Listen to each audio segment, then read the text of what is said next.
Hola, muy buenos días a todos. Estamos aquí porque hace unos días tuve un sueño de formar una comunidad multidisciplinaria donde nos une el amor por el copywriting y el storytelling, donde todos podamos aprender y enriquecernos con los conocimientos de los demás y que todos nos podamos aportar. Mi nombre es Diana Ojana, soy psicóloga y hoy tengo como invitada a Rosa Beatriz Cantero, que es Storytelling. Nos va a hablar sobre el poder de contar historias. Antes de darle la palabra para que ella misma nos cuente quién es y cómo llegó a ser storytelling, les quiero contar que es una persona humana, empática, que se preocupa por los demás y por ayudar. Ahora sí, los voy a dejar con Rosa. Rosa, cuéntanos quién es Rosa Beatriz Cantero. Hola, ¿cómo estás, Diana? Y a todos tus teleoyentes, porque ahora seguro que va a esparcirse viralmente por todas las redes sociales.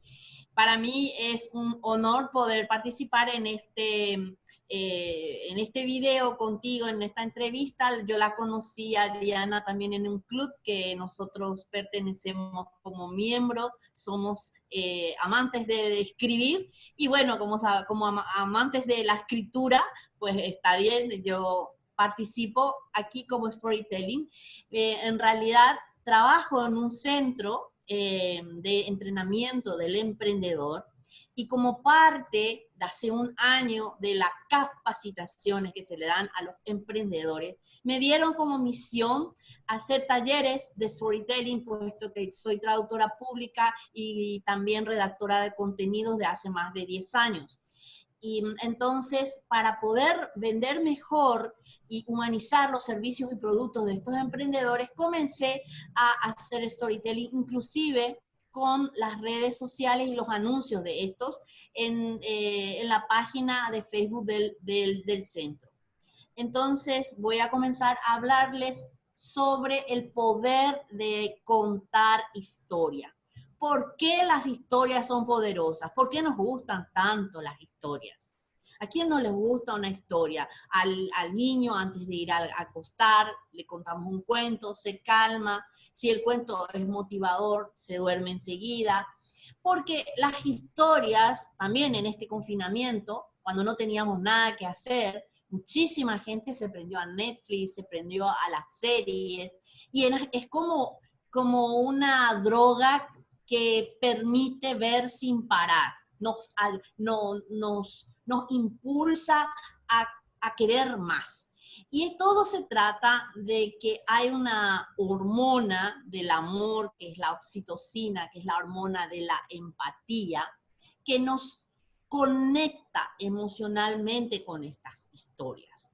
Las historias nos gustan porque nos gusta ver la vida de otro o nuestra vida a través de los ojos de otros, de la vida de otros. En esto participan algunas también como de neuronas, que le llaman neuronas espejo, que nos identifica con esa historia que se transmite. Por esa razón, algunas empresas han monetizado las historias. Ustedes conocen, viven en España o viven en Latinoamérica o incluso en países anglosajones como el Reino Unido, podrán corroborar cómo gusta el cotilleo y los programas de cotilla y las revistas de farándula. Hay gente que se prende a la vida de los reyes o la vida de los famosos. Tenemos a Lady Di, por ejemplo, que fue acosado por paparazzi porque era la princesa del pueblo y todo el mundo quería saber qué hacía. Las historias venden, es lo que quiero decir. Ahora, bueno, aquí hay mucho de empatía. Es uno de los elementos importantes para poder desarrollar una historia. Otra llave que es muy interesante, a ver, es la humanización de los objetos, la humanización de los productos y los servicios. Podemos realizar, y ustedes van a ver en los productos de Marvel, de Disney, cualquier tipo de objeto que pongamos a disposición como si fueran humanos. Por ejemplo, tenemos un perrito, un cachorrito, y por otro lado tenemos una lagartija. Bueno, ¿cuál nos es más empático? Evidentemente, la respuesta es, a ver, Diana. Pues el perrito. ¿Qué elegís? ¿Un lagarto o un perrito? Un perrito. Muy bien. Ahora, este perrito se llama Raúl y el lagarto se llama Diego. Y Diego sale de su comadreja y tiene sus hermanas, Susi, tiene su mamá, su papá y sus primos. Y un día salen corriendo, recorriendo un camino y se va Raúl y los atrapa y los despedaza y les quita la cabeza. Y bueno, ¿cuál te gusta más ahora? Pues ¿Cuál es más empático? no, Raúl es el perrito. Y Pues Diego es el lagarto. claro. Ahora me gusta más el lagarto porque digo, pobrecito, y me identifico con el lagarto, ¿no es cierto? Y entonces tenemos el perro como si fuera el malo del paseo, y entonces ya tenemos como una clase de antipatía hacia, hacia el perrito que hizo daño. Exacto, ahora tenemos la segunda llave. Las historias nos ayudan a cambiar de opinión. Tengo una experiencia personal, había una periodista muy agresiva, muy prepotente en la televisión, y un día una presentadora le hace una entrevista, así como, pero en un café muy personal, y cuenta su historia. La gente no la quería a esta periodista jurídica. Y allí ella cuenta que vivió de chiquitita en una casita muy humilde, que dormía con hambre bajo los puentes, que se tuvo que pagar y con muchos sacrificios se llegó a recibir de abogado. Y finalmente llegó a la televisión y que ella sabe personalmente, porque ella acosaba a las personas que atrapaban, entonces generaba cierta antipatía. Y en un problema que tuvo, la despidieron del canal y la gente aplaudía, la escrachaba. Escrachar es un término rioplatense, significa molestar, ¿verdad? Acosar, molestar, insultar a esta señora. Pero a mí me pareció tan injusto porque yo conocía su historia personal. Entonces, la historia personal, cuando la conocemos, el bagaje, la mochila que trae una persona, nos hace cambiar de actitud, de pensamiento. Eso es muy importante como poder. O el tercer poder, la cuarta llave es, ¿estamos en la cuarta o en la tercera? Yo ya me perdí. La primera entiendo que es la humanización, la segunda el cambio de opinión. Claro, la tercera es la humanización de productos.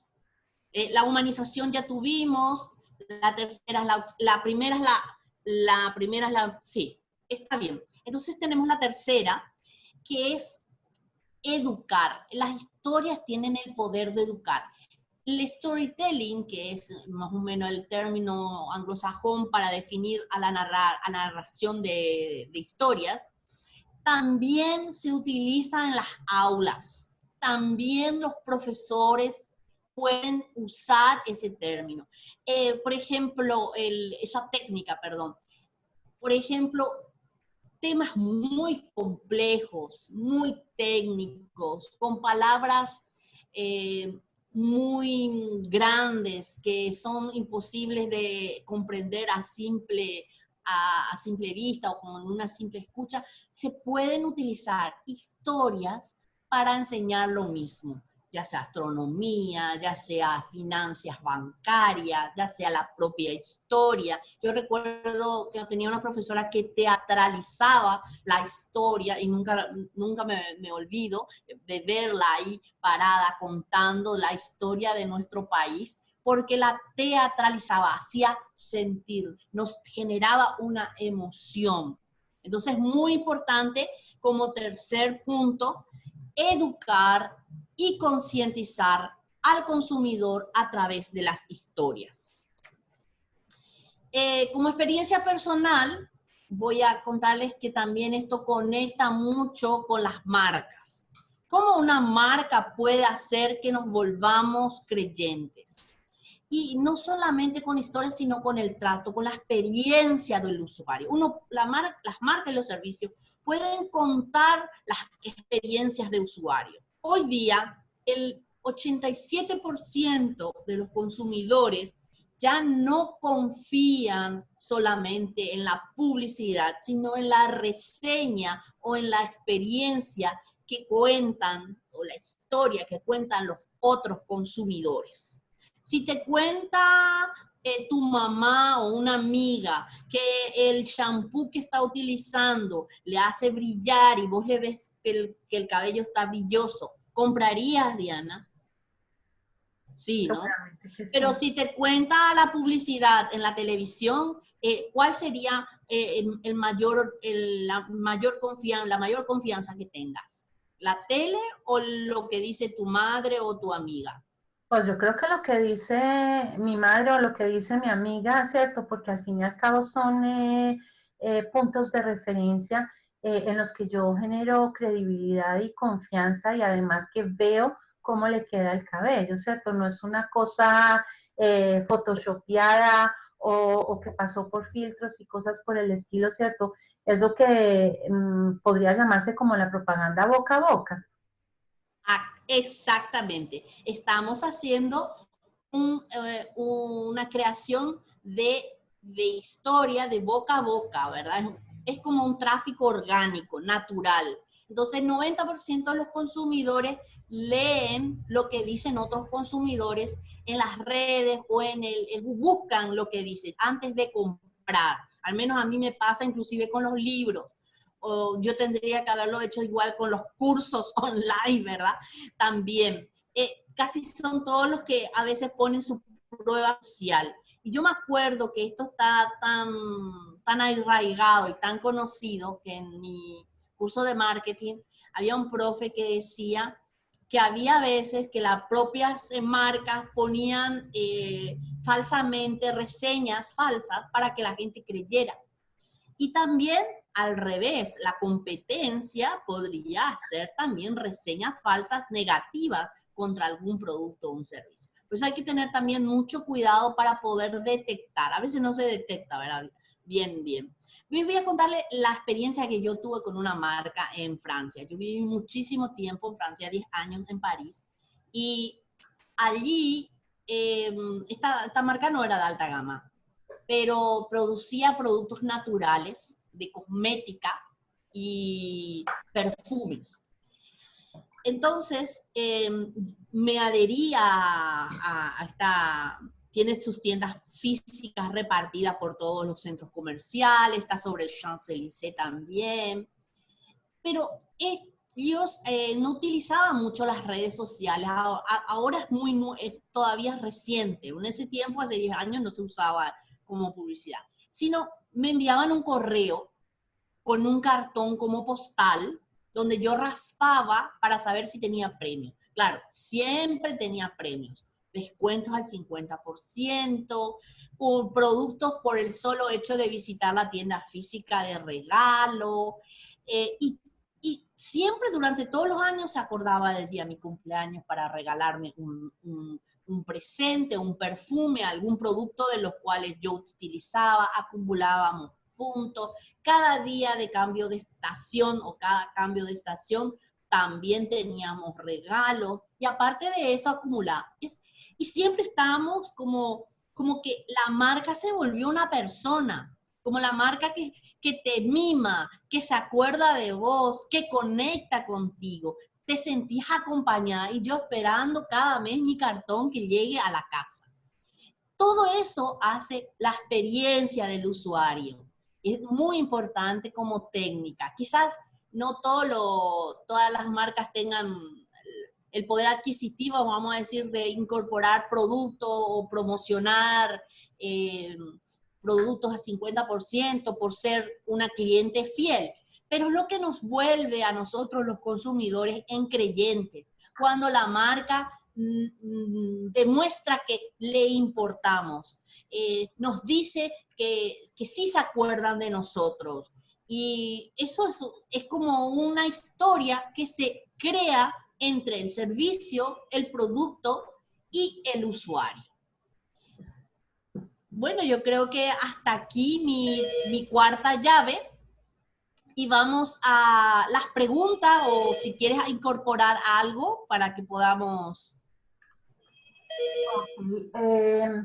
La cuarta sería que se vuelva importante la marca. Ok, yo pienso que resaltaría que has dicho como muchas cosas importantes, ¿no es cierto? Y es como la oxitocina, las hormonas espejo, la empatía, y pienso que el poder que tenemos nosotros de identificarnos cuando nos cuentan una historia, ¿no es cierto? En últimas, yo puedo identificarme con el personaje de la historia o no identificarme con el personaje de la historia, o por el contrario, ejercer rechazo, como en la historia del lagarto y el perrito que acabas de contar, ¿cierto? Puedo moverme para allá y para acá. Cuentas cosas importantes también, como que la marca se vuelva parte de mi vida, ¿no es cierto? Cuando yo tengo algo que es parte de mí, pues quizás estoy como más conectado con la marca que algo que me hace o me hace sentir lejano a ella, o no la conozco, ¿no es cierto? Eso por un lado. Y la otra cosa que habla sí es educar a través de la historia. Yo pienso que también es un recurso que tenemos nosotros en terapia, ¿no es cierto? Cuando uno utiliza una metáfora, la persona es capaz de entender a veces mucho más fácil qué es lo que está pasando y cómo se siente, ¿no es cierto? Entonces, yo entiendo que has hablado de cuatro claves que son importantísimas para ti, que son la humanización, el cambio de opinión, el educar a través de la historia y que la marca se vuelva importante. También comentaste algo importantísimo, y es en cuanto a los testimonios, ¿no es cierto? Y sí, como en los testimonios hoy en día uno puede llegar a encontrar una cantidad de testimonios, ¿cierto? Que buscan el generar confianza, pero que muchas veces esos testimonios no son verdaderos, ¿no es cierto? Y sí, uno se encuentra en base a eso. Yo pienso que uno como consumidor también tiene que tener un poquito de sentido común y empezar a investigar un poco más allá. Aparte que cada quien habla de la historia como le fue en ella. A mí puede parecerme algo genial, mientras a otra persona le puede parecer horrible. O yo pude haber tenido una muy buena experiencia de cliente con determinada marca o determinado proveedor, mientras otra persona no. Sí, eso es como lo que saco como en conclusión de lo que nos has comentado. ¿Hay algo más que quieras agregarle a esto? Yo creo que para crear historias uno también debe conocerse a sí mismo, conocer esos sentimientos que nos generan y educar la mente, tener un poco preservar la salud mental. ¿Y qué significa preservar la salud mental? Si a mí me causa pavor las pleonasmo, digamos, las películas de terror, pues no las veo. ¿No? Si es que no me gustan por ejemplo, las revistas de farándula, no las leo. Uno debe sentirse feliz y nutrir su mente con historias que le agraden, que le eduquen, que le construyan. Entonces es muy importante conocerse a sí mismo para crear esa fortaleza y esa confianza. Y así como nosotros como personas tenemos que conocernos a nosotros mismos, las marcas también deben conocerse a sí mismos, sus valores, y deben conocer al cliente a quienes se dirigen. Deben conocer sus clientes ideales, qué piensa. Es muy importante en los anuncios tener el mismo lenguaje. Hay campañas divinas con valores, no es necesario siempre pensar en el dinero. A veces es una añadidura. Hay una campaña de una marca de jeans en la cual en estas fiestas va y personalifica las prendas y le pone tachuelitas, y el padre es un padre muy que va y regala esto a su hijo, y él lo lee, y es un hijo con discapacidad visual y puede leer a partir de las tachuelas de la prenda. Es divino porque habla de una campaña de inclusión. Las grandes marcas o cualquiera puede también incluir campaña de valores, campañas que puedan ser positivas y llamar a un tipo de población, inclusive si no es ese tipo de población, conmueve y hace que otros clientes, otros tipos de clientes ideales elijan esa marca. Esto lo hizo también, por ejemplo, muy bien Stat Bark, que comenzó prácticamente, es la pionera de la experiencia del usuario, porque comentaba las historias de los productores de cafetales de diferentes países. Entonces, si uno, como vos dijiste bien, investiga y ve lo que se hace, porque a veces es un watch, como el que le dicen, un lavado de cara, pero que en la vida, que detrás no es real. Existen muchas marcas que realmente sus prendas contaminan a niños que trabajan en Bangladesh o en la India. Si uno viaja por el ciclo de vida del producto, la fabricación, uno puede ver si una marca engaña o no. Es muy importante la honestidad intelectual y también la investigación, porque hoy día con este streaming o con estas clases de producto, infoproducto, uno puede conocer todo. Uno puede, inclusive se convierte en un periodista digital mundial, porque todo se puede grabar. Entonces es muy importante que los consumidores hoy tengan conciencia de que tienen el poder y que las marcas se pongan al nivel de los consumidores también, para que humanizar ese acto transaccional, ese acto de compra. Hoy no buscamos vender, hoy buscamos compradores, buscamos que gente se vuelva creyente, que vuelvan a confiar en el comercio. Y creo que ese es el mensaje final. No todo es dinero, la relación personal es más importante, la relación entre las personas es más importante que una transacción. Y creo que el resto viene por añadidura. Si yo como profesor doy lo mejor de mí a mis alumnos, yo creo que voy a tener y poder ofrecer otros cursos con los mismos alumnos, los alumnos vendrán a mí. Es un poco ese el espíritu. Entiendo. Y sí, de todas formas, hoy tenemos un consumidor informado, atento, inteligente, no que antes no fueran inteligentes, pero digamos que es que hoy en día la gente como que piensa más o investiga más a través de lo que me dice la marca, y antes digamos que nos dejábamos vender. Hoy no. ¿Cierto? Entonces, digamos que el consumidor ha cambiado y que nosotros propiamente como consumidores también hemos cambiado.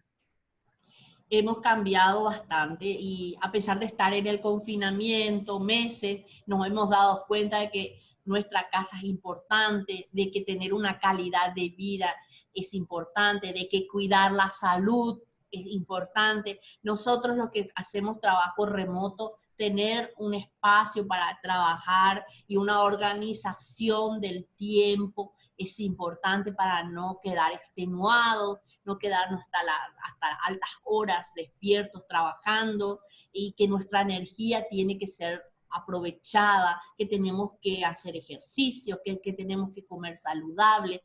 Muchísima gente, esto es un comentario ya un poco jocoso, pero decía, hay una pandemia, pero hay una epidemia de obesidad. Porque todo el mundo se volvió con kilos de más, yo incluida. Así que todos tenemos que movernos, tenemos que adaptarnos a este nuevo modo de vivir, ¿verdad? Y esto fue también un poco darnos cuenta que la tierra es importante en todo el mundo, que los seres vivos son importantes. Entonces es muy importante tener esa conciencia empática hacia los demás. Claro, bueno, pero es que estás hablando de cuando tenemos ansiedad, terminamos comiéndonos nuestras emociones y a veces no es solo ansiedad, pero sí que estás hablando como de esa parte y es qué hago con mis emociones cuando las tengo y cómo las manejo. Sí. Así mismo. Yo tengo aquí algunas preguntas que me gustaría hacerte. Y aunque un poco contaste aquí lo que te voy a preguntar, de todas formas, quiero hacer la pregunta porque de pronto tienes algo nuevo que agregar y es, ¿cómo puedo yo contar la historia de mi marca? ¿Qué De tu tengo que marca. o yo sí, o cualquiera, si yo me pongo de ejemplo yo porque estoy aquí, pero si yo tuviera que contar la historia de mi marca, ¿qué cosas tendría que tener en cuenta? ¿Qué sería importante para contar la historia de mi marca?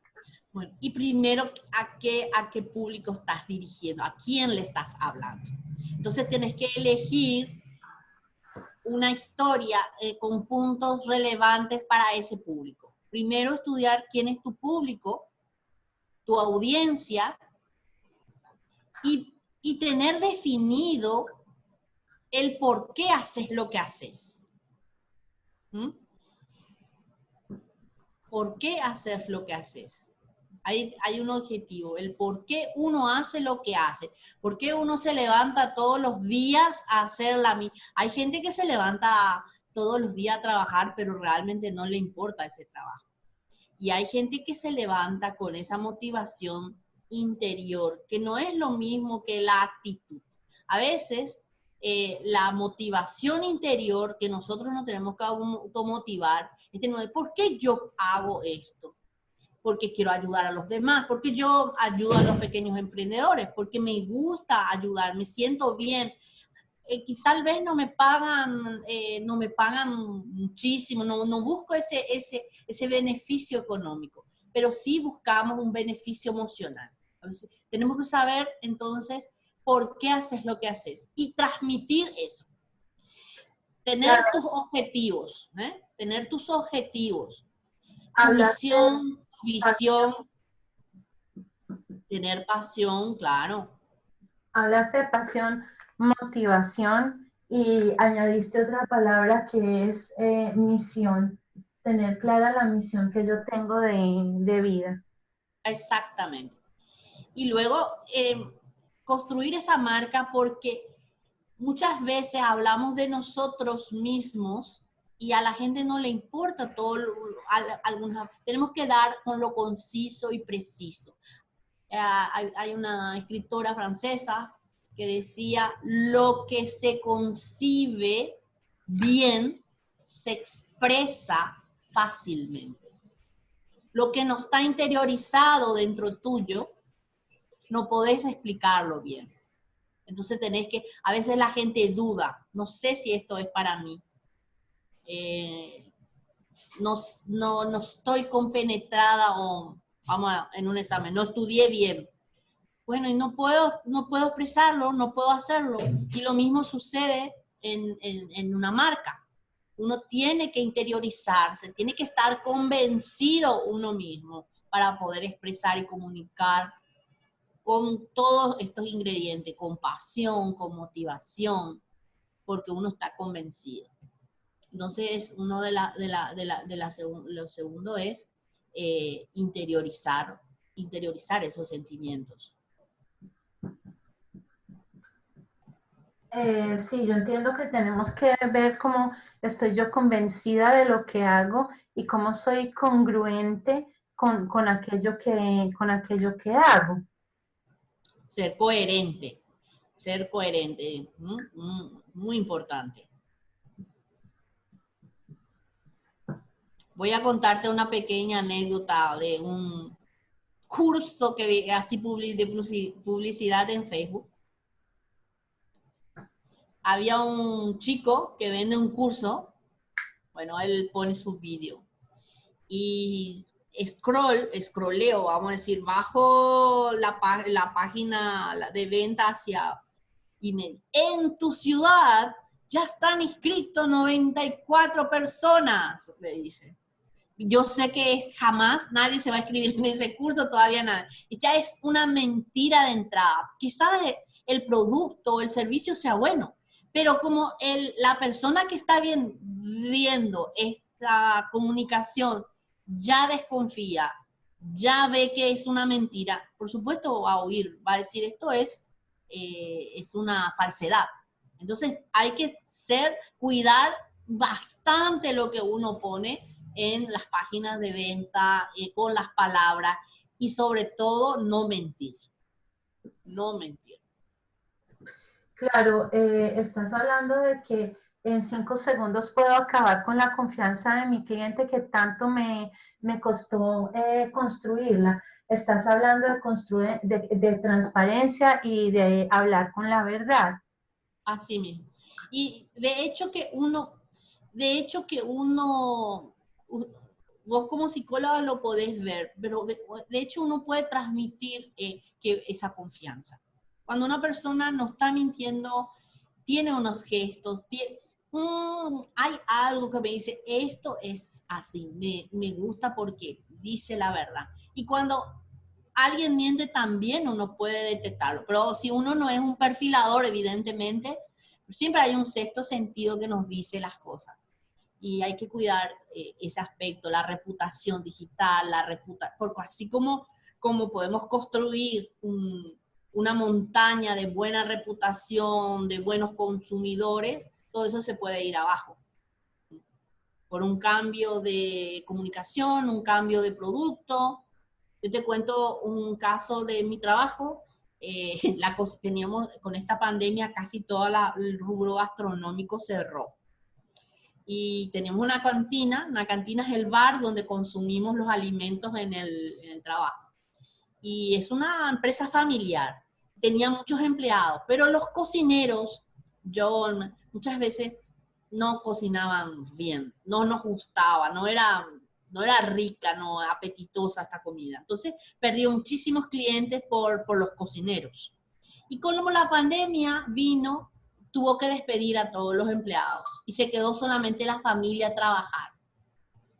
Y la señora, que es una señora ya de edad, bueno, no tanto, tendrá sus 60 y algo años o algo, y ella comenzó a hacer la cocinera, la dueña comenzó a cocinar y cocina una belleza y todo recuperó. Ayer tuvimos el banquete hecho por esta señora, riquísimo, o sea, nunca va a ser como el dueño. Ella recuperó otra vez la confianza, recuperó el apetito de sus consumidores.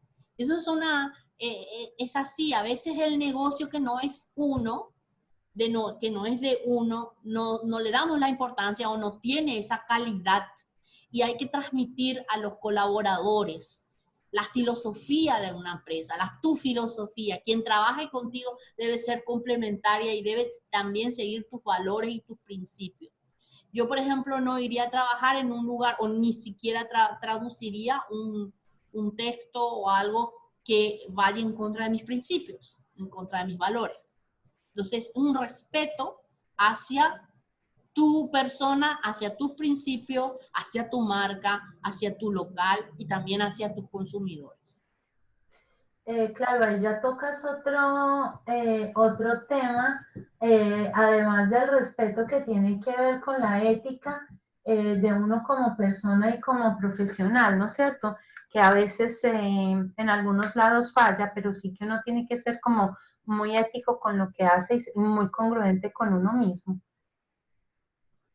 Y vende, la honestidad vende. Que tal vez no esté tan de moda en algunos países o en el mundo, pero la honestidad vende a largo plazo. A largo plazo, yo conozco una señora que tiene hace 45 años un negocio y clientes de hace 15 años vuelven porque sus productos duran 15 años. ¿Cuál es el producto hoy que te garantiza que va a durarte 15 años? No existe. O sea, algún teléfono ya está programado para morir en 1 año y medio. Casi todo está programado, más la tecnología, tenemos que estar cambiando y adecuándonos cada minuto. O sea, que es muy importante, pero hay otros productos que yo no sabía que existían, como la ropa, que es la fast moda que le dicen, las ropas desechables, que a veces uno compra y luego sin usar las desecha porque cambió de estación, que sucede mucho en los países europeos, pero los zapatos que duran mucho tiempo, o sea, la calidad y la honestidad a largo plazo es una buena inversión. Entiendo. ¿Cómo sé que mi historia es relevante para la comunidad que escribo? Por el feedback. La historia, si es contada oralmente en un auditorio, lo vas a ver por las expresiones de la gente, por los aplausos, por la emotividad. Hay gente que llora, hay gente que ríe. Es como un teatro cuando vas y te transmiten las emociones. Es un poco más difícil, pero inclusive con las nuevas herramientas analíticas en la parte digital, con las visitas, con los feedback, con los comentarios y también con las conversiones. En general, existen Google Analytics, por ejemplo, para todo lo que es publicidad de Google.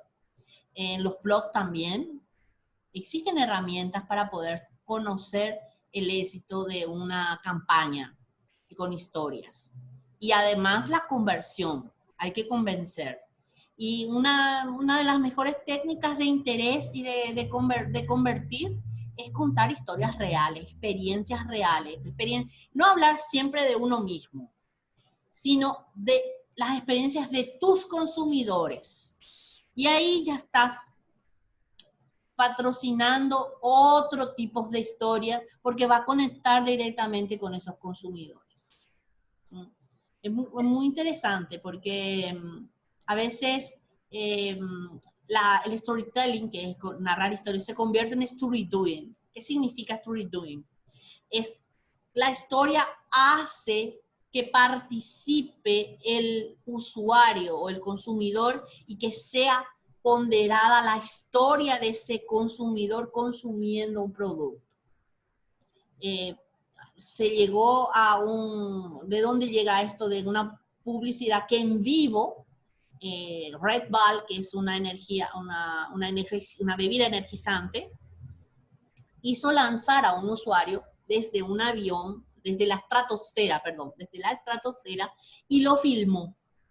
Y esa sensación de energía es la que justamente se emite con Red Bull, es lo que quiso dar. Fue tan célebre que todas las redes, todo el mundo comenzó, era tan célebre, tan viral, como digo, una noticia tan impactante, que de ahí que esta experiencia de usuario se volvió una historia viva. Y es lo que llaman el story doing, hacer que los usuarios compartan o que uno vea como espectador lo que hace la marca en el usuario, en vivo. Y es una de las experiencias. Entonces, eso siempre se queda. Eso pasó hace años atrás, entonces aún está por YouTube, aún se usa como ejemplo. Entiendo. ¿Qué elementos importantes debe contener mi historia? Muy bien. Yo, en general, la historia la construyo como un triángulo del héroe. En el tema de los emprendedores, el triángulo del héroe podrías dibujar un triangulito ahí, un triángulo equilátero.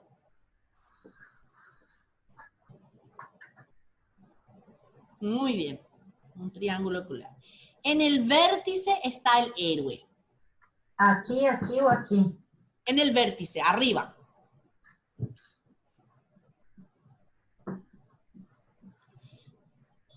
En el vértice que está hacia la derecha, esa es la izquierda, la derecha, sí.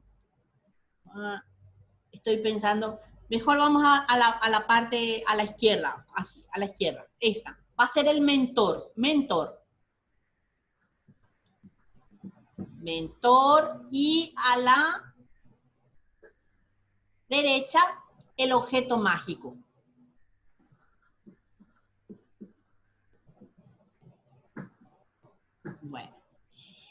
Una historia debe contener un héroe y ese héroe debe ser siempre, siempre el cliente. El cliente. Debe ser la experiencia del cliente, el cliente. El mentor, el guía es la marca. Y el objeto mágico es el servicio o el producto que soluciona el problema que va a tener el héroe. Son 3 elementos fundamentales. Y en el medio podrías poner, en el medio del triángulo. Un segundo. Ok, sí, viene.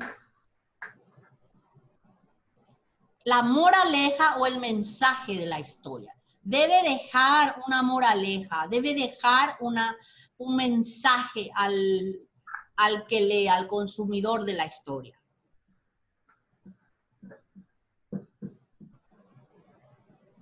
Si uno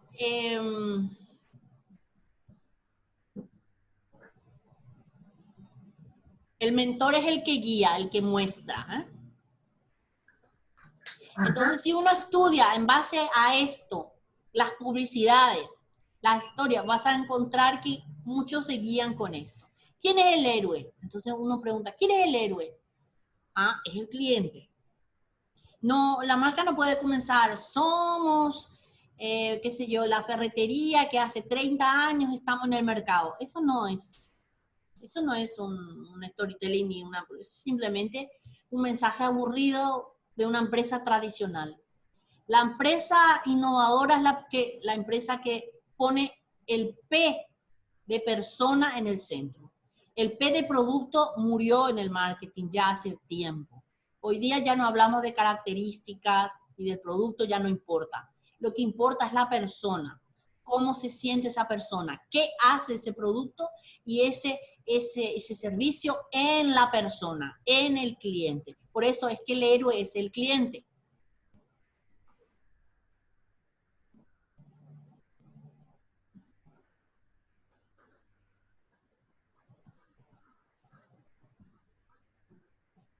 Claro, y es que evidentemente que si el héroe es el cliente, los demás clientes se identifican aquí.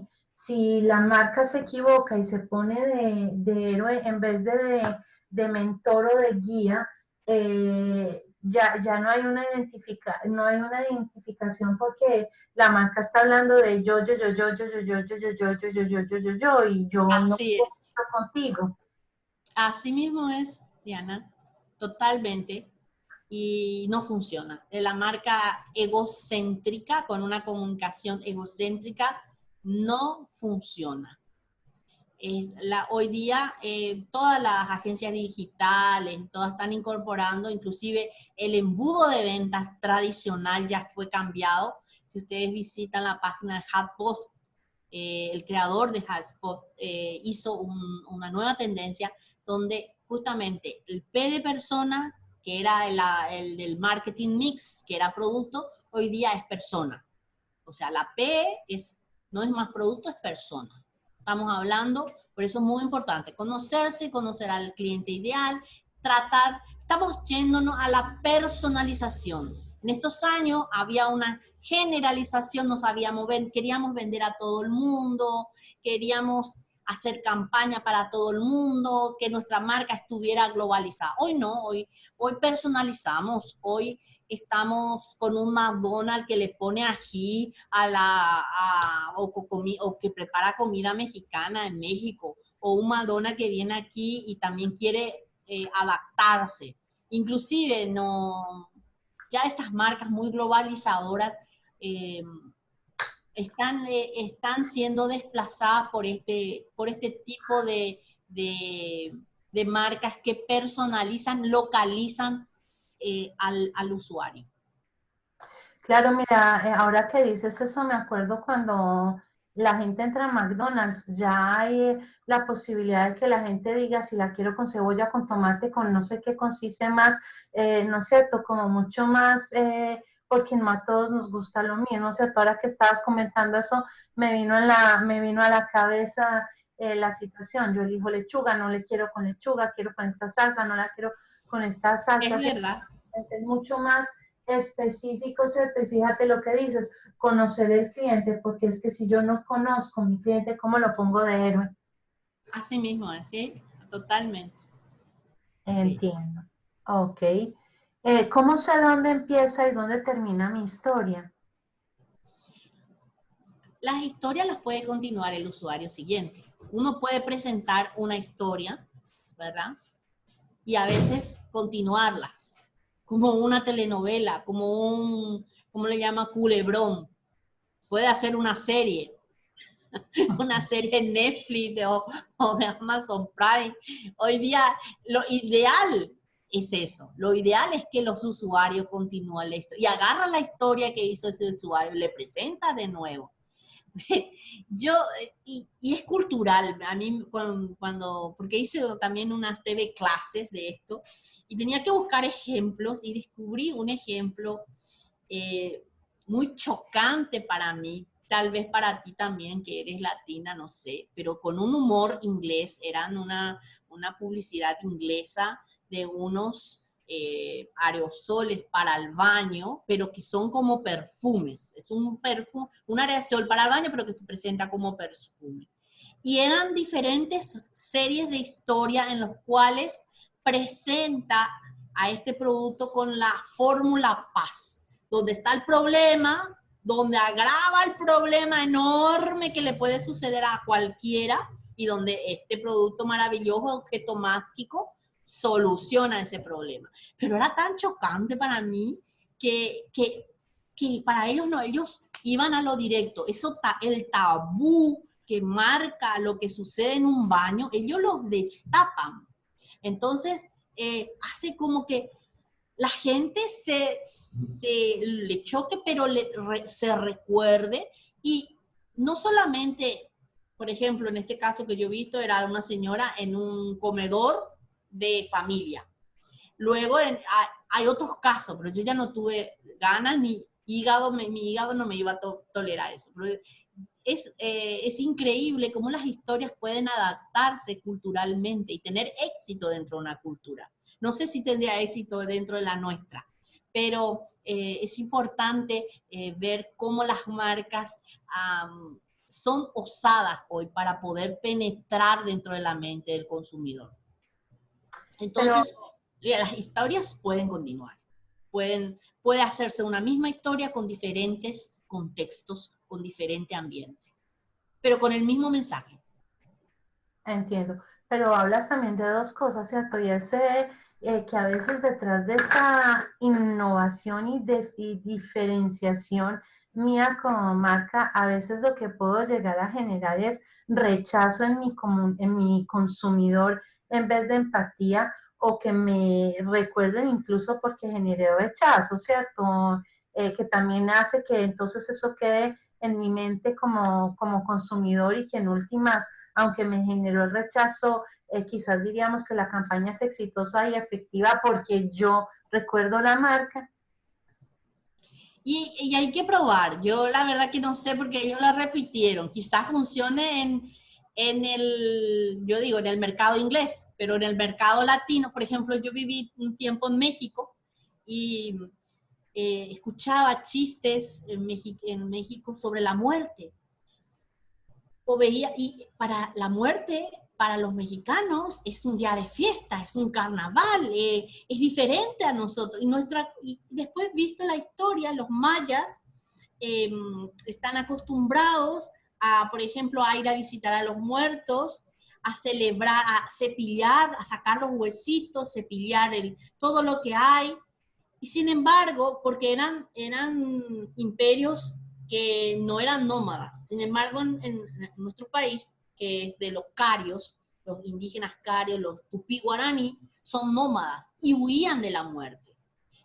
Moría alguien en la comunidad y cambiaban de lugar, porque decían que el alma estaba allí. O sea que nosotros tenemos una cultura en la cual la muerte se la respeta, nadie habla, es diferente. Entonces, uno debe conocer en el mercado la región en donde se instala para poder construir historias que lleguen a las personas.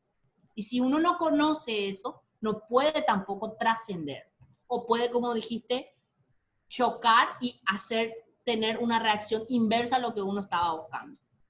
Claro, y fíjate que otra vez volvemos a hablar del conocer el cliente y de mi cliente específico, que no es todo el mundo, porque quizás es distinto para México que para cualquier otro grupo de personas, aunque sean latinos, y entonces ya no funcionaría de la misma manera. Exactamente. Ok. ¿Cómo vendo mi historia? Ahora la tengo el cliente que es mi héroe, yo me pongo como guía o como mentor, tengo un objeto mágico que le quiero dar a mi cliente, ¿cómo la vendo? ¿Cómo vender?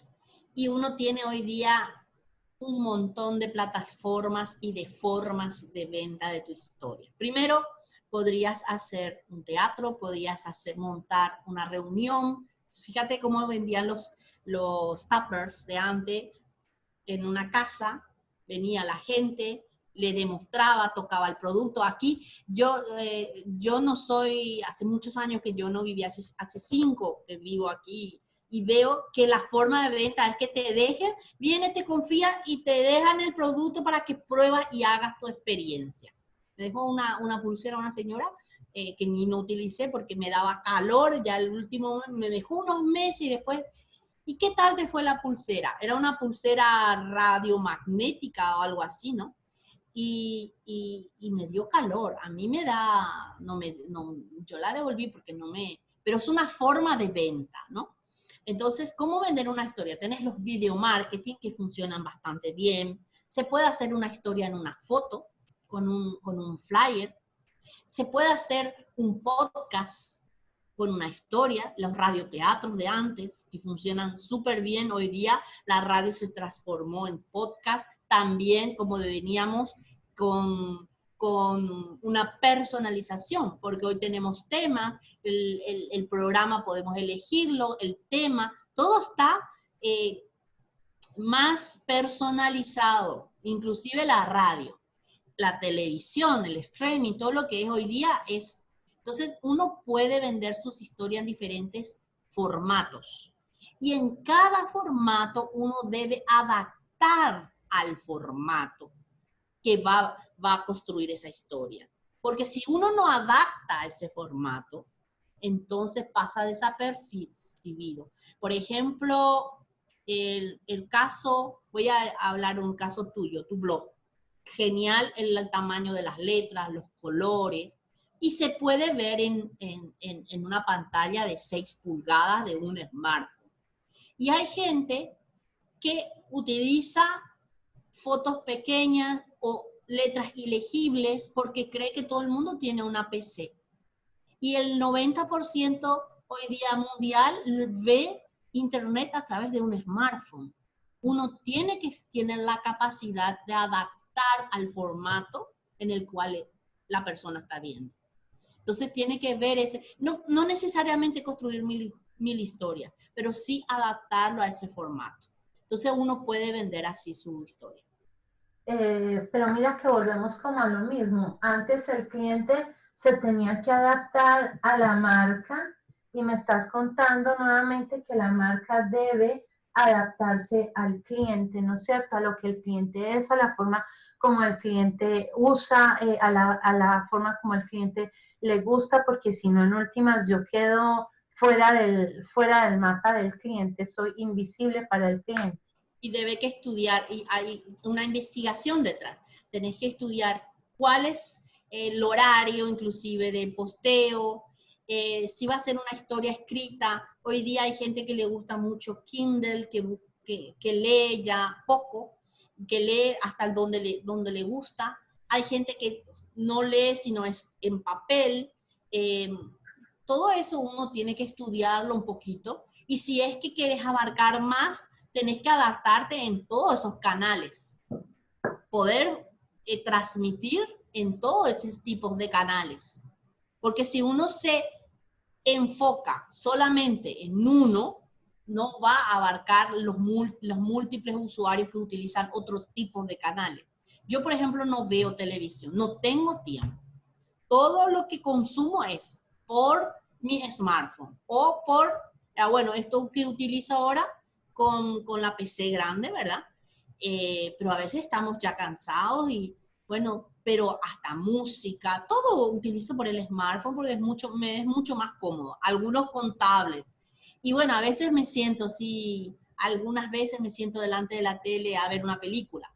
Pero el consumo es muy importante. Cada cliente tiene su forma de consumir y uno tiene que adaptarse. Lamentablemente, ese estudio de investigación es muy importante antes de lanzarse a vender una marca, a hacer una campaña. Dices cosas importantes, ¿no es cierto? Número uno, cómo no es solamente el storytelling o en el caso del copywriting solo, ¿cierto? Sino que esto hace parte de una cantidad de cosas que tienen que ver con el marketing. Y si yo no sé un poquito de marketing, ¿no es cierto? Eso también me va a afectar y en la medida que yo pueda reconocer que no solo creo la historia, sino que necesito fundamentos de otras cosas. Hace un rato hablabas de analytics, ¿no es cierto? De que yo pueda ver si mi historia es o no es efectiva, pues se hace indispensable. Mira, yo te pongo el ejemplo en psicología, ¿no es cierto? Porque es que a veces lo veo y es que los médicos son muy médicos y esta división de el cuerpo y el alma y las emociones es simplemente para el estudio, porque es que no somos dos entes separados y yo voy con el cuerpo a mi médico y voy con mi alma y mis sentimientos para otro lado, ¿no es cierto? Es que es un todo completo, ¿no es cierto? Al fin y al cabo mis emociones y mis sentimientos afectan mi cuerpo y mi cuerpo afecta la forma como yo me siento. Y de alguna manera eso es lo que me estás contando acá, ¿no es cierto? Que hay tanta discusión en que yo no necesito marketing, yo solamente con saber un poquito de storytelling ya me defiendo. Y la respuesta es no, porque entonces cómo vendo mi historia, cómo hago que realmente le llegue a mi cliente, cómo hago realmente que sea efectiva y que yo la pueda evaluar y medir y contar efectivamente si ha sido productiva y ha... Estamos en un proceso continuo de pruebas. Estamos en un proceso continuo de pruebas. Y hay que decir que una campaña, una historia puede durar 2, 3 meses o puede durar un mes y luego bajar y hay que cambiar y hay que renovar. Estamos en un proceso continuo de pruebas, porque todos los procesos hoy son muy rápidos y se gastan rápidamente. Entonces uno tiene que ser rápido, innovador, educarse, formarse. Yo seguí letras, pero también hice ciencias y también hice administración de empresas porque mi madre que tiene una empresa me decía, no, tienes que manejar el dinero. Yo no quería saber nada del dinero, pero sí tengo que manejar el dinero. Un emprendedor cualquiera hoy tiene que manejar sus finanzas personales. Es una educación, es una carencia que tenemos nosotros también dentro de la educación formal. No nos educan en ese tipo de cosas. Hay muchas cosas en la universidad que están completamente de pasada, que no te enseñan. No te enseñan a pagar tus impuestos o a saber cómo hacer una marca o cómo hacer la contabilidad o las finanzas. Es muy importante seguir aprendiendo siempre y aplicar ese conocimiento. No hacer que se muezca, que pase el tiempo. Sí, mira, yo coincido contigo y es en otro punto también importantísimo y es que a nosotros como profesionales, a casi todos, exceptuando aquellos que tienen que ver con los negocios, quizás con el marketing y todo lo que tiene que ver con administración, no nos enseñan a vendernos, ¿no es cierto? Y de hecho hasta tenemos conceptos negativos hacia la venta, ¿no es cierto? No nos enseñan a vendernos ni como empresarios, ni como microempresas, ni como emprendedores, ni como prestadores de servicio, ni siquiera como candidatos a una empresa. ¿Cierto? Porque si yo voy y presento mi hoja de vida en una empresa para que me contraten, también me estoy vendiendo como profesional y le estoy diciendo a esa empresa, oiga, vea, yo soy el candidato ideal para ocupar ese puesto que usted tiene vacante. ¿No es cierto? Entonces, Exactamente. Y yo que trabajo en el Ministerio de Trabajo aquí en Paraguay, te digo que tuve que preparar una conferencia justamente para candidatos que se presentaban a una entrevista de trabajo y debían contar su historia personal. Ahí también el storytelling entra, porque uno debe saber qué le interesa al reclutador, qué es lo que le importa, para poder impactar positivamente. Y claro, uno tiene que hablarle en general que conoce la empresa. No puede ir una persona candidata a algo y no saber nada, quiénes son los directivos, a qué se dedica la empresa, cuánto tiempo está. Uno tiene que indicar que conoce a esa empresa, que le va a aportar esa empresa, porque por una historia personal motivante que va a favorecer a esa empresa. Ahí el héroe va a ser siempre la empresa, cuando uno cuente, pero desde un punto de vista en que la marca, en este caso va a ser el mentor, va a ser el postulante al empleo, desde ese punto de vista. tú eres mi héroe, es cierto, tú como empresa o como, sí, como lugar de trabajo, eres mi héroe. Yo soy el mentor que me voy a presentar y tengo un producto mágico que es mi capacitación, mis habilidades y aquello que yo puedo ofrecerte para ocupar este puesto como mentor. Así mismo. Y uno de eso puede prepararlo, tener siempre como unas cartas en la mesa para sacar en cualquier momento. Y es muy interesante. Es muy interesante. Ok, ¿cómo sé que no me pierdo en medio de la historia y que llego al punto donde quiero llegar? Cuando cuento historias, a veces uno es dado a traer cosas que no son tan relevantes al Bueno, momento. las historias también sirven como lo que yo hice ahora. Yo te conté un poquito, no sé cuántas historias conté en esta entrevista, pero bastante anécdotas. También sirven para ilustrar, para ejemplificar, para dar testimonio. Entonces, las historias pueden ser cortas, no deben ser largas en este caso, ¿verdad? Uno tiene que saber hacer, transmitir, pero también el tamaño. Bueno, depende. Por ejemplo, en las redes sociales se puede utilizar un lenguaje coloquial contando una historia, una anécdota. Yo siempre utilizo esto. Cuando relato historias para los pequeños emprendedores, comencé relatando un poco cómo hacían estos emprendedores para llegar hasta allí. Hoy día a veces hay emprendedores que no me dicen nada, que aunque le mande formulario, haga una entrevista personal, no tienen nada interesante que contar.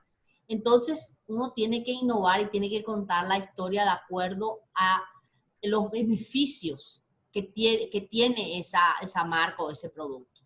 Entonces, se traslada esa historia completamente al consumidor, ¿verdad?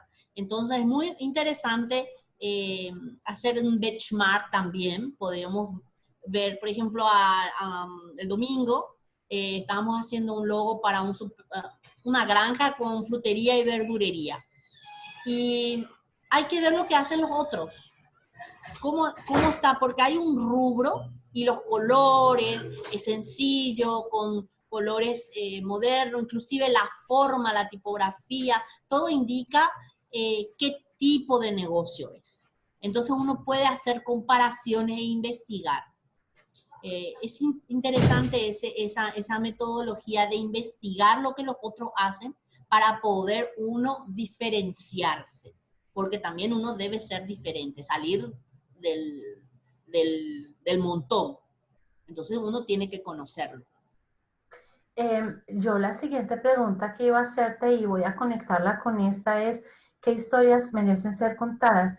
Y la quiero conectar con lo que acabas de hablar porque hace un momento decías que hay gente que no tiene nada que contar o que o que su historia no es interesante.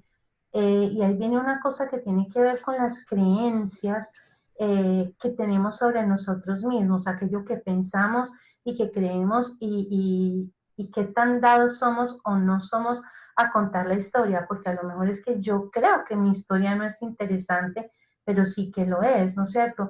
Y entonces como yo misma me limito con mis propios pensamientos y con mis propias creencias, porque pienso que mi historia no merece ser contada, es aburrida, a nadie le va a interesar, yo no soy Lady D como para que todo el mundo me siga o cosas por el estilo, ¿cierto? Que hablabas de Lady D hace un rato. Y la pregunta es, ¿Qué historias merecen ser contadas? yo no creo que uno pueda decir, juzgar la historia de así, esto merece y esto no merece.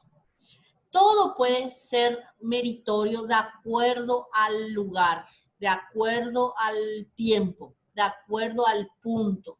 ¿Qué yo quiero mostrar? Si uno no tiene un objetivo claro, si uno no tiene un objetivo, entonces tampoco puede servirle cualquier historia. No es contar nomás historia. Uno tiene que saber, tiene que definir primero qué objetivo uno tiene. Por ejemplo, a ver, voy a ver, quiero que compren plantas. Quiero que compren planteras decorativas. Entonces, ¿qué historia puedo contar con eso? Entonces cuento de que en un apartamento donde uno vive solo, donde no se tiene un ser vivo, puede servir una planta, te ayuda a compañía. A veces hablamos a las plantas y estas florecen y se ponen más lindas. Le podemos poner música. No es una compañía, es un ser vivo. O sea, es una historia que cuenta que una persona solitaria necesita de otro ser vivo, que las plantas nos ayudan porque nos dan oxígeno, nos dan vitalidad, nos hacen sentir tranquilos. Tenemos si tenemos un patio en la casa, podemos salir con los pies descalzos a tocar la tierra húmeda o sentir el olor de la lluvia. ¿Qué beneficios? Eso es imaginar un escenario con ese con ese producto es la experiencia. Entonces, a través de eso uno puede contar una historia, aunque no exista esa historia, ¿verdad? Pero estás hablando de tu imaginación, de lo que uno siente. Entonces, uno puede imaginar historias. Esa es la historia que yo contaría, por ejemplo, para las manualidades. Hay un montón de gente que se dedica a las manualidades. Handmade, inclusive hay plataformas hoy día, Amazon creo que también hoy día ya da, porque hay gente que se perdió su trabajo y comenzó a hacer manualidades. ¿Y qué podríamos contar de las manualidades? Hay gente que se dedica a hacer mantras, otros que se dedican a hacer artesanía en barro. Entonces uno tiene que encontrar esas historias oportunas para esos tipos de productos y servicios. Y cada uno tiene una historia personal. Por ejemplo, el chico que ganó hace poco un premio es un enfermero que no conseguía trabajo enfermero no, perdón, psicólogos. El psicólogo quería trabajar en el hospital del cáncer y no consiguió traer un chico y no sé, no consiguió el trabajo ahí. Entonces en su casa comenzaron con su mamá, su novia, a hacer bolsos de lienzo y a pintarlos y a hacer un poco de reciclaje. Y hoy día ese emprendimiento está en viento en popa, ganó un premio y hoy se dedica a eso. A pesar de que él sí ama todo lo que es la psicología, ¿verdad? Que él podría de venir bien a muchos hombres, porque hay hombres que sufren cáncer y que quieren confesarse con alguien de su mismo sexo, tienen mayor confianza, sobre todo los pacientes con cáncer de próstata, igual que nosotros, las mujeres que podríamos tener cáncer de mama, nos confiaríamos más con una mujer psicóloga, ¿verdad? Entonces, hay que contar un poco el contexto, depende del contexto, ¿qué vale la pena contar? A veces no vale el silencio habla más que las palabras. Y a veces es una historia sencilla dice mucho. Unas plantas dicen mucho. Unos bolsos tienen detrás toda una historia. Entonces, depende. Mi respuesta es depende. Claro, y lo que estás hablando en últimas es mi historia es relevante depende de la moraleja y del aprendizaje que quiero dejar. Si mi Y el historia objetivo que usted se trazó. si mi historia no está conectada con la moraleja y con el aprendizaje que te quiero dejar, pues quizás la historia sí que valga la pena contarla, pero no en este contexto, ¿no es cierto? Porque entonces esto me permite, según lo que dices, ubicarme en que sí y que no. Claro. Entiendo. Si bien contar historias no es algo nuevo, ¿cierto? Yo creo que es una situación que nos acompaña desde antes de que existiera incluso la escritura, ¿no es cierto? Es porque es una condición humana. ¿Crees que ahora está en auge? Eh, No, yo creo que es una herramienta más para poder humanizar y acercarse entre la gente. Desde el comienzo de nuestra historia como humanidad, las historias fueron lo que marcaron nuestro lenguaje. El lenguaje oral se formó porque el hombre a través de una fogata contaba sus hazañas. No había escritura, no había, el lenguaje oral era la única forma, hasta que están las historias contadas en las piedras también, ¿no? Dibujando, se contaban las historias de lo que hacía tradicionalmente la mujer, el hombre, se puede ver en las piedras rupestres. Entonces, creo que las historias siempre sirven para conectar con el otro. No, tenemos la bendición nosotros los seres humanos de poder hablar y de contar. No sé si un perrito o el ave puede contar, pero claro que con el pico, qué sé yo, tampoco no. Pero nosotros tenemos la escritura que estamos perdiendo en favor del teclado. Cada vez la gente hoy día escribe, en las universidades escribe menos a lápiz, aunque es sumamente, vos como psicólogo sabés que se aprende mucho más porque da un tiempo a reciclar las ideas y ordenarlas, interiorizar en nuestro cerebro el hecho de escribir con lápiz, que escribir a teclado cuando escuchamos algo. Entonces, es muy interesante porque inclusive en un discurso podemos hoy hacer un sketch note, que significa unos dibujos del resumen de ideas con dibujos de una de un auditorio, de una conferencia, para recordar. Las historias nos ayudan mucho a recordar y a revivir. Por eso son interesantes, pero no creo que fuesen usadas más que antes. Simplemente forma parte de nuestra personalidad humana. Forma parte de nuestro cerebro. Claro, y fíjate que volvemos a esto. Antes era la forma como de, no había escritura, no habían otras cosas, digamos que los adultos tenían que transmitirle a generaciones más abajo por supervivencia o por cómo ganarse la vida o sea lo que fuera, ¿cierto? Entonces tenían que encontrarse una forma de transmitir esas enseñanzas. Así mismo, así mismo. Es decir, forma parte de la cultura, porque ¿qué sería de las lenguas originarias sin las historias, sin las leyendas, sin los mitos? ¿Qué sería de nuestro lenguaje y de nuestras culturas que sobreviven? Aunque se imponga una globalización cultural, hoy estamos luchando por pertenecer a un grupo, porque como el ser humano tiene un sentido de pertenencia a una tribu, se siente de que desea, ese es un deseo, entonces estas historias nos ayudan a pertenecer a un grupo. Tu familia tiene un grupo, estás incorporada dentro de la historia de una familiar, de una raíz, ¿no?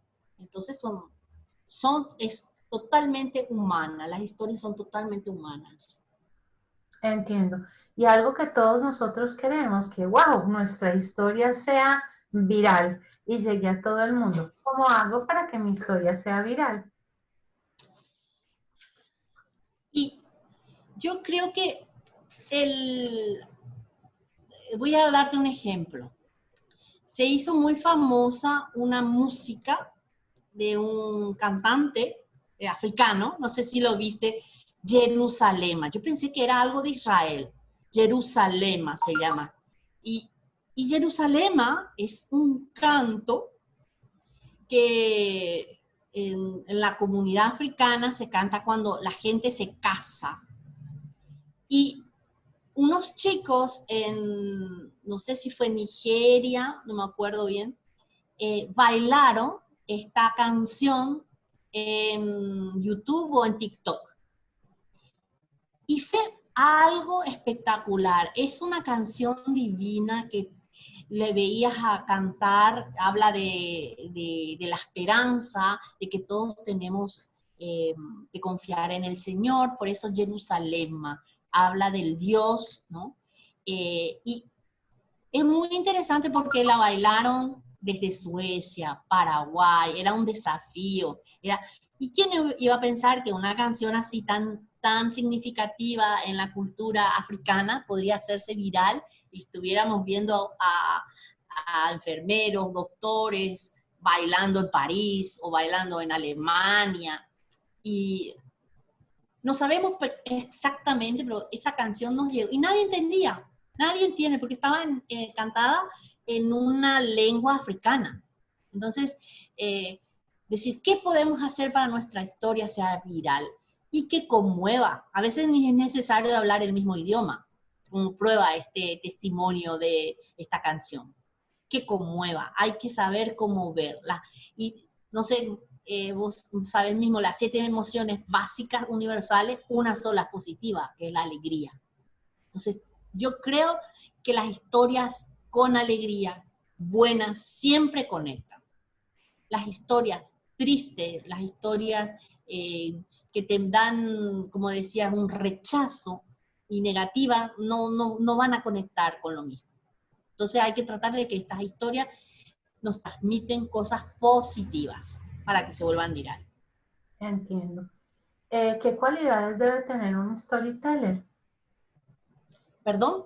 ¿Qué cualidades debe tener un contador de historias? Un contador de historia, el orador, el narrador. Y debe sentir, debe imaginar.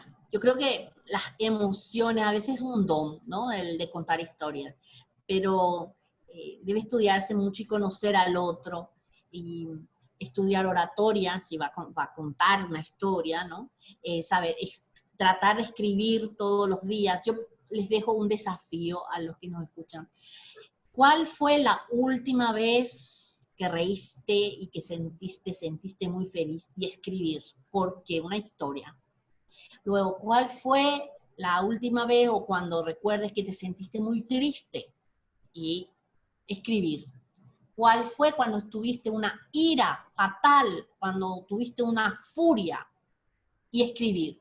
Y tratar de conectar esas historias entre sí, en qué tienen en común, y hilar escenas para volver una historia. Uno debe practicar, porque si no practica ni escribir ni contar, a las primeras no va a salir. Entonces, es un poco de práctica de todos los días. A veces escribimos historias en nuestros cuadernos, como que llamaban estos, en las escuelas, antes, cuando éramos chicas, escribíamos historia en un cuaderno. No sé si llegó como la historia de Ana Frank, vamos a decir. Entonces, uno debe tratar de escribir siempre, no perder esa habilidad. Todos somos hábiles, no hay uno mejor que otro para que cuente historia o que cuente. Todos estamos aptos para contar y escribir historias. Es una capacidad humana. Entiendo. El que se desarrolla más o se desarrolla menos depende de qué tanto practique o no practique yo. Claro, por supuesto. Sí. ¿Tú crees que ser storyteller es viable como profesión? Sí, porque complementa bastante. Para mí, no es algo que sea solamente un storyteller. El storyteller puede usarlo en la clase, un profesor, puede, como te dije, usarlo un profesional dentro de la empresa para enseñar, para educar, puede hacer un marketer, puede utilizarlo un marketer, un político, está el storytelling político. Lo que sí uno debe aprender es como una materia transversal, pero uno debe aprender a usarlo en los momentos adecuados. No es manipular, sino es conectar emocionalmente. Para eso nos sirve el storytelling. ¿Cómo supiste que estabas lista para encontrar tu primer cliente? La verdad es que ni siquiera me di cuenta porque a mí me sometieron ya en este engranaje y hoy día en un año tengo más de 200 clientes que hice, ¿verdad? Estoy siguiendo, ahora hay una pequeña pausa por las fiestas, pero son ávidos. Ellos, los emprendedores son ávidos en contar sus historias, en publicitar, y hay que enseñarles de todo. Inclusive ellos, por ejemplo, yo hice un curso ahora que terminamos, se recibieron 35 nuevos storytellers, y ahí les enseño lo que están un poco mostrándote a grandes rasgos de cómo construir la historia para sus marcas y utilizar. Y hay un chico que ya lo está haciendo para vender en Colombia café, con una video historia. Él es cineasta también, de paso. Otra chica que es mexicana, ella lo usa para los podcasts y realmente dijo que le ha servido bastante.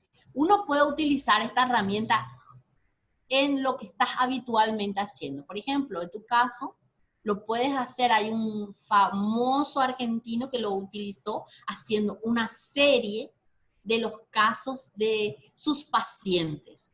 Cada caso era una película, un capítulo de esa serie, y luego escribió un libro. Y eran 33 historias de pacientes. Y cuenta acá, es muy interesante porque yo he visto toda, me encanta la psicología. Entonces, uno puede utilizar el storytelling en su mundo habitual, Unos padres de familia lo pueden utilizar para educar a sus hijos. Así que simplemente es tratar de incorporar esta técnica como herramienta educativa dentro de tus actividades profesionales.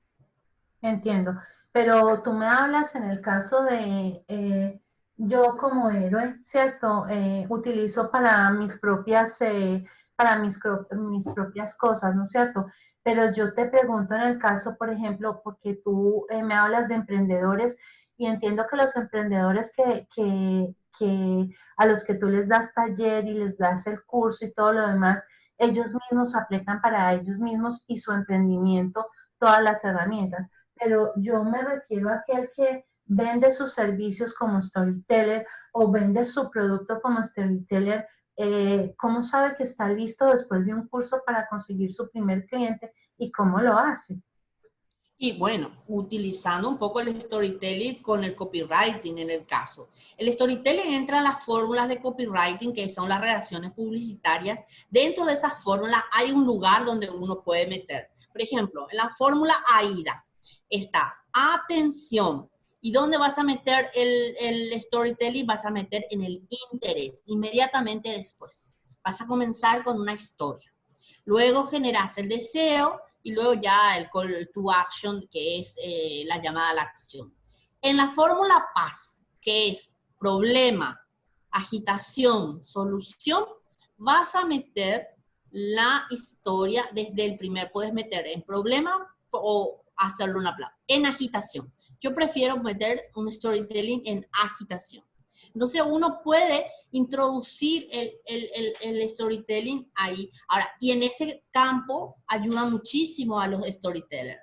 Los storytellers pueden ayudar a las agencias de publicidad para crear historias en cuanto al diseño creativo de estos en las publicidades, a los copywriters, complementar esto del copywriter con el storytelling.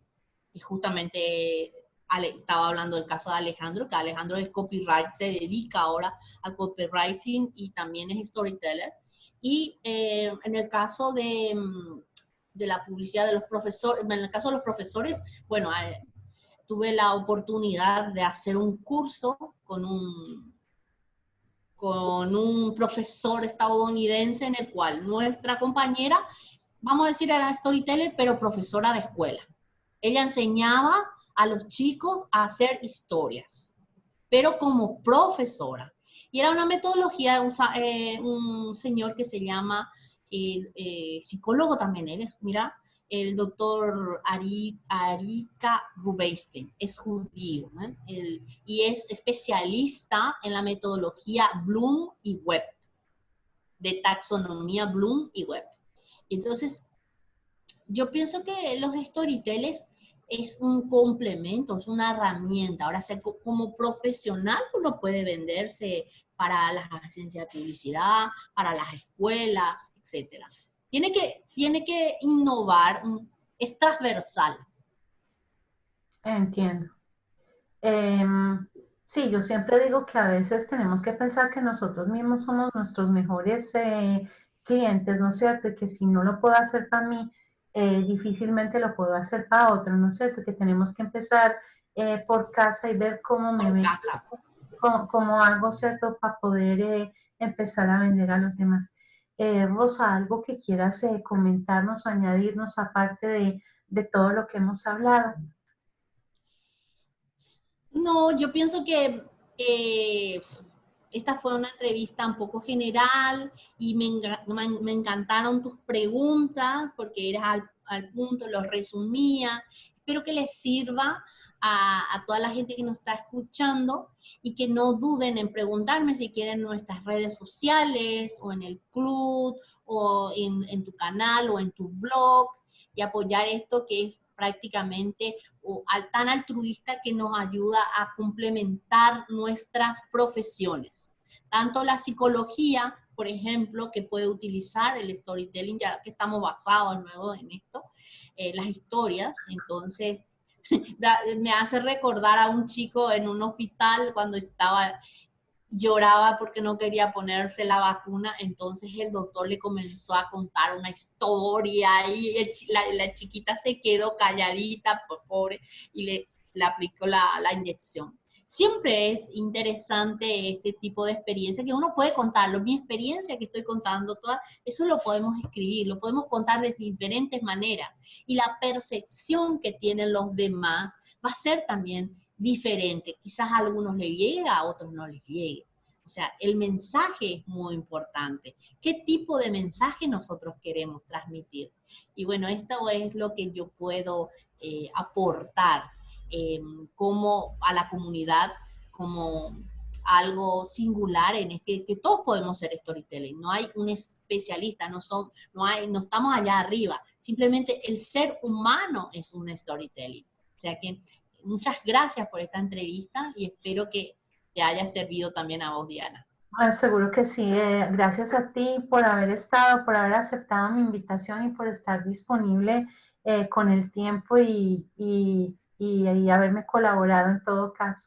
Y si dices algo que yo quiero añadir y es que de todas formas, yo creo que la psicología no puede ser excluida de todo esto porque al fin y al cabo mi cliente, ¿cierto? Yo lo conozco a través de su comportamiento, de su psicología, de sus emociones, de un montón de cosas. A mí a veces es que me sorprende como para ciertas cosas no tenemos como tanta conciencia de lo importante que es eso, ¿cierto? Por ejemplo, mucha gente vende el miedo, ¿sí? Como emoción principal para cierto tipo de cosas y de productos, pero es que la única emoción que tenemos no es el miedo y no siempre el miedo, ¿cierto? Eso que nos motiva, ¿cierto?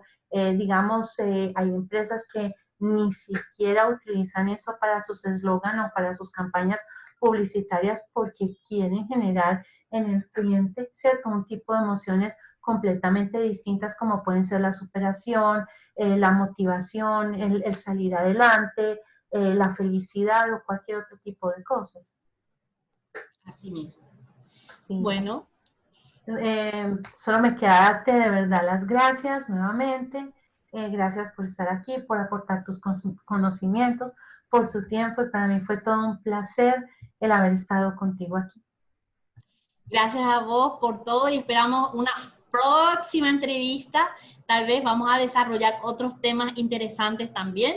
Y un saludo grande, aunque vos te estés con un abrigo y yo con un ventilador. Aquí hace, a ver, 34 grados, no sé cuánto.